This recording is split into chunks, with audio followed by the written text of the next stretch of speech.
I divided this chapter, cardiovascular system 2, into different segments. We'll see segment 2, which is the segment on capillary and with capillary exchange and its application, edema.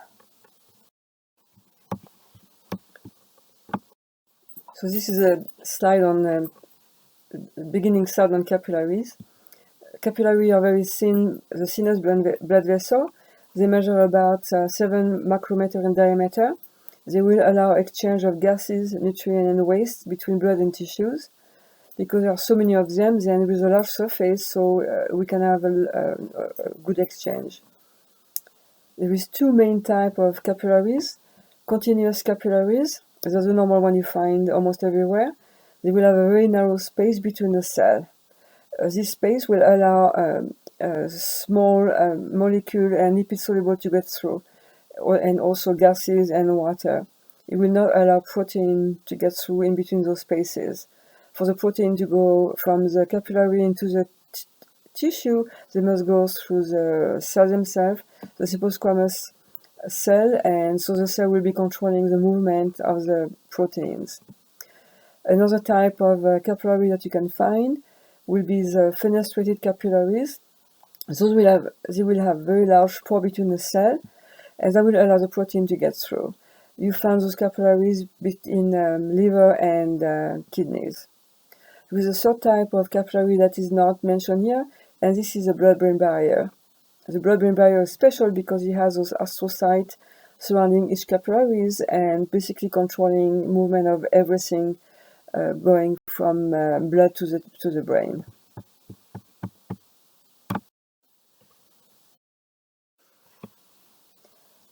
For the next slide is the movement of material across the capillary wall. So small molecule like glucose, amino acid can get through, and also the lipid-soluble molecule can move in and out between capillaries and tissues. Also, obviously, fluid like water will be able to move in and out, as well as gases, CO2 and oxygen. Large molecule like big protein must go through the cell membrane. We already saw that. They will move through the cell membrane through exocytosis. The movement of water is controlled by two main pressure, which will be the capillary hydrostatic pressure and the osmotic pressure. So the capillary hydrostatic pressure, I will talk about this as a BHP, or the blood hydrostatic pressure, and the osmotic pressure will be the blood osmotic pressure, or BOP. Something I have not mentioned yet will be also the pressure inside the tissue. This pressure will be the interstitial fluid hydrostatic pressure, or IFHP, and the interstitial fluid osmotic pressure, or IFOP.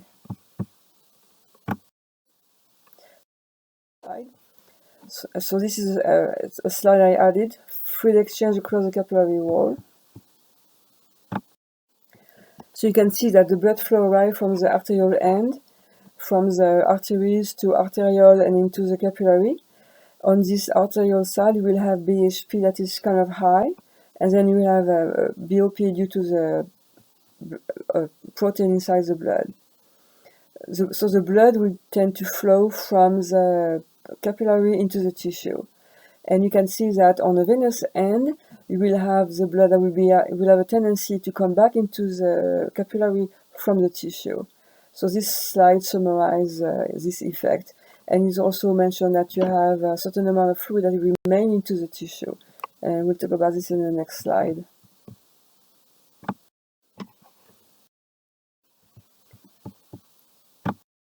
I also added this slide for more clarity because I'm just talking, I'm not on the board.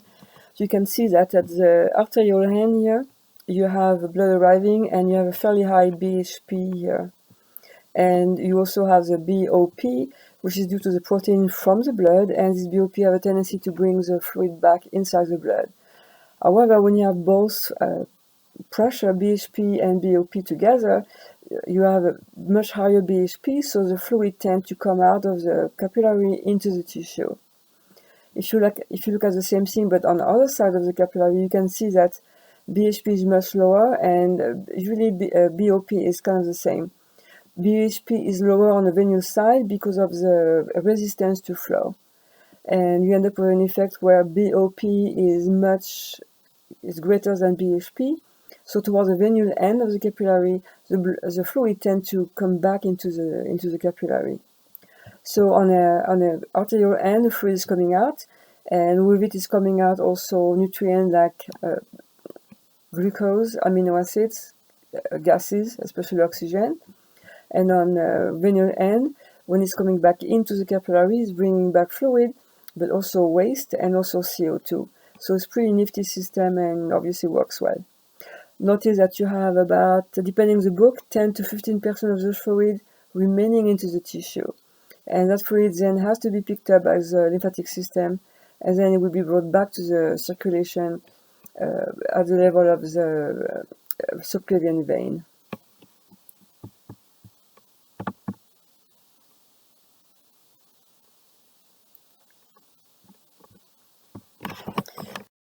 Slide. So I'll just talk about those forces. So this, you had that slide before. This summarizes forces controlling water movement, and I just talk about this so you can actually see it. You do not need to memorize all the number. You just need to understand the process. So the bottom line is you have 4 pressure: BHP, BOP, IFHP, and IFOP. And of those pressure, BOP and BHP are the most important. IFHP and IFOP tend to remain constant across all of the capillaries, and also they are much smaller than BOP and BHP, so they do not count that much in the movement of water. So the main of the BOP and BHP, the main one that is important for pushing fluid from capillary into the tissue will be BHP, and the main pressure that is responsible for bringing fluid back into the tissue is BOP. Those questions are on a kite tester, but I guess you won't have that. And this slide summarizes exchange of fluid into the tissue. You can see fluid tend to go out on the arterial side, and fluid tend to come back on the venous side. It's a pretty nifty system.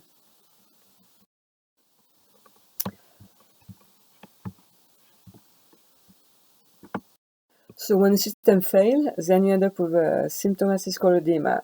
Edema is when you have accumulation of fluid in tissues.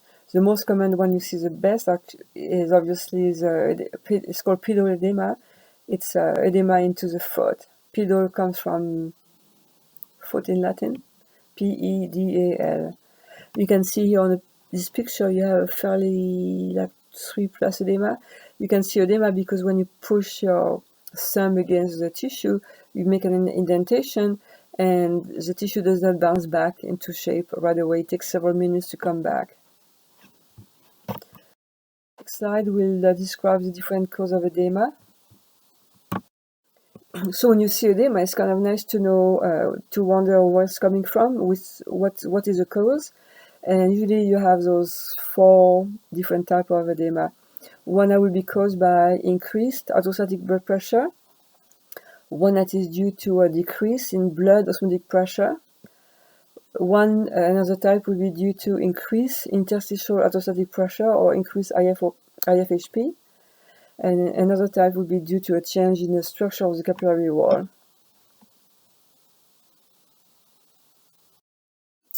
So I added this slide. You can see this. Wait a second. So the next few slides will be talking about the edema due to problem with increased BHP. So increased BHP will be usually due to heart failure. Heart failure usually will be due to myocardial infarction. It also could be due to an infection of the muscle of the heart, like myocarditis. Most often it will be myocardial infarction. And you have 2 different types. One can be the right-sided, left-side heart failure, or it could be the left-sided heart failure. If it's a right-sided heart failure, the right side of the heart is affected, so it does not pump as well, where the left side is normal. So you end up with a normal amount of blood circulating into the tissue, but then you have a hard time for the right side to pump into the lungs. So the blood tends to accumulate on the right side into the vena cavas. And then you end up with a higher pressure into the system on the right side. Because you have an increased pressure on the vena cavas, then you end up basically having an increased BHP on that side of the venous system, and that will trigger edema usually into the legs. This is where you see the first system here. If it gets really, really, really bad, you might go to ascites, but usually you will see those people in the hospital with edema into the ankle and then the calf and so on. You can also see the pressure into the neck, where you have the jugular. You can actually see the jugular bulging. So this is a right-sided heart failure.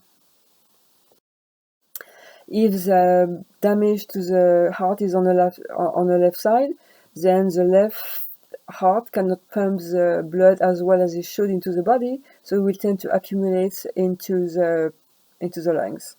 And then you end up with increased pressure, BHP into the lungs, then the fluid will be driven into the alveoli, and you end up with a lot of fluid into the lungs, into the alveoli. That will lead to pulmonary congestion, cough, crackle, wheezes. You can actually hear it when you listen to the lungs, and you can actually. This is one of the things you need to do when you assess your patient. You need to listen to the lungs, and then usually you start at the bottom, the base of the lung, and you go up. The higher you can hear those wails, the worse condition your patient will be. So obviously, if it's really bad, the patient will turn blue. Obviously will be critically sick if it's the case. This slide is a summary of both acute right heart failure and acute left heart failure. This slide shows you ascites. So ascites is accumulation of fluid into the peritoneal cavity, which is basically the membrane lining the intestine. So you can have a lot of fluid accumulating. If it's a guy, sometimes it will look like 9 months pregnant. This type of ascites is often due to a decrease in blood osmotic pressure.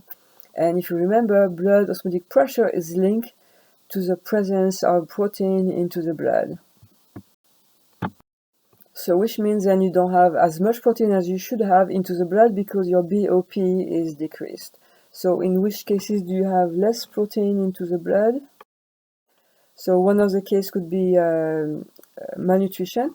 So like we saw in class, we have different types of malnutrition. You have marasmus and kwashiorkor. Marasmus is a total lack of food, protein, and calories. So the person will look like skin and bones. In kwashiorkor, the person has calories, but usually will be sugary type of calories, and they will have a lack of protein. Because they have a lack of protein, then you will have a decreased BOP, and then that will be showing as ascites. This type of ascites then is known as kwashiorkor, this type of malnutrition. And you can see that in certain countries like Haiti sometimes. Obviously, you see it because those people have a diet that is not complete. They have protein that do not have all the 8 essential amino acids.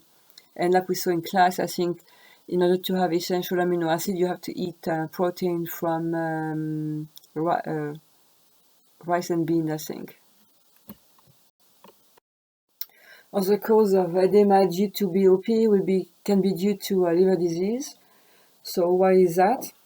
If you remember that the liver is very important because it, among other functions, it will synthesize all of the protein that are present in the blood. So it synthesizes albumin, globulins, fibrinogen, and other protein. And if you remember, albumin is very important in controlling blood osmotic pressure. So liver disease can be cancer of the liver. It could be cirrhosis, hepatitis, any kind of disease that will prevent the liver from synthesizing proteins. Kidney disease also can trigger disease, ascites, due to a decreased BOP. The reason for that is that in some kidney disease, the nephron is damaged and they are leaking protein into the urine. So leaked protein in the urine obviously will be missing from the plasma, so then you end up with decreased BOP. Why do you have decreased BOP in burn? Because if you have a large area of burn, then you lose a lot of plasma. And when you lose plasma, you also lose the protein. So if you fail to replace the lost protein, then you end up with a person who will have a loss of overall protein and can suffer edema because of decreased BOP.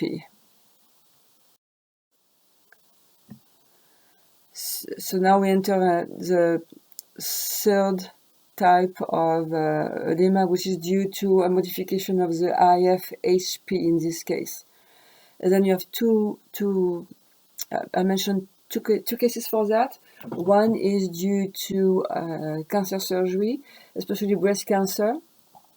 So in this case, the woman has breast cancer and the cancer has reached the nodes. I mean the axillary lymphatic node. So those nodes are taken off. And if you remember, the lymph from the arm has to go from the arm into the subclavian trunk and back into the subclavian vein. But if the nodes are gone, then the lymph cannot circulate anymore and it's stuck into the arm. Then the arm swell. So one of the classic complications of surgery will be sometimes fairly large edema of the arm due to those removal of the nodes.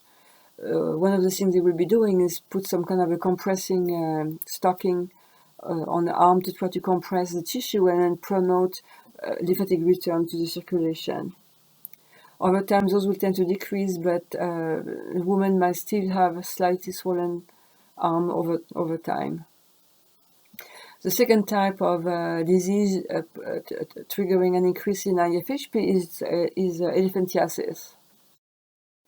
That is due to a mosquito-borne disease. The mosquito transmits eggs to a human that will be developing into nematodes. The nematodes really circulate into the lymphatic system of the human and will block the circulation. So blocked circulation can result in blocked lymphatic return, and you can see on the left side blockages in the legs, so you can see huge edema on the legs. On the right side you can see the edema is on the scrotum. On the top you can see the mosquito and the type of worm here. This disease should be easy to treat. The medication is fairly cheap. However, for those people, usually they are poor, so they don't have the money to pay for those medication, and then they will be very isolated, so they don't have access to the medication. But otherwise, it's easy to treat. The only problem is once you treat and you kill the worm, you still will have the person will be stuck with those increased mass of tissue that had been swelling over time. And then the last type of edema due to, in this case, it will not be change in pressure, it will be a change in the structure of the capillary. If you remember the capillary, normally the cell, the cyposquamous epithelium, those cells will be touching each other and it will not allow the protein to get in. However, if you have an allergic reaction, it means that you have been in contact to an allergen. The allergen will bind to antibodies on mast cell in the tissue. The mast cell will burst and release histamine into the tissue. Histamine is a compound that will trigger like a contraction of those cells and an expansion of the space in between the cells. Because there is more space between the cells, then now the protein can move from the plasma in the capillary into the tissue.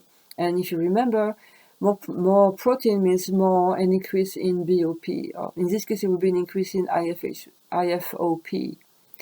So the protein in the tissue will tend to retain the water there and the tissue will swell. If you have a massive reaction, then you end up with what is called an anaphylactic shock. It's a generalized allergic reaction which can be deadly because the entire body can react. You have a massive amount of fluid going into the tissue. The fluid that will be stuck into the trachea then will make the trachea swell, and the person will not be able to to breathe. Because you have so much fluid into the tissues and you end up with much less fluid into the blood, then the blood pressure will be crashing. So then you have less circulation to the brain. People who know they're allergic to something like bee sting, peanuts, shrimp, or whatever, often they will be carrying an EpiPen. If you remember, EpiPen is or epinephrine. It's epinephrine, and epinephrine is a neurotransmitter and also the hormone for the sympathetic nervous system. Epinephrine will bind to the alpha-1 receptor and promote an intense vasoconstriction so you can fight the decrease in pressure.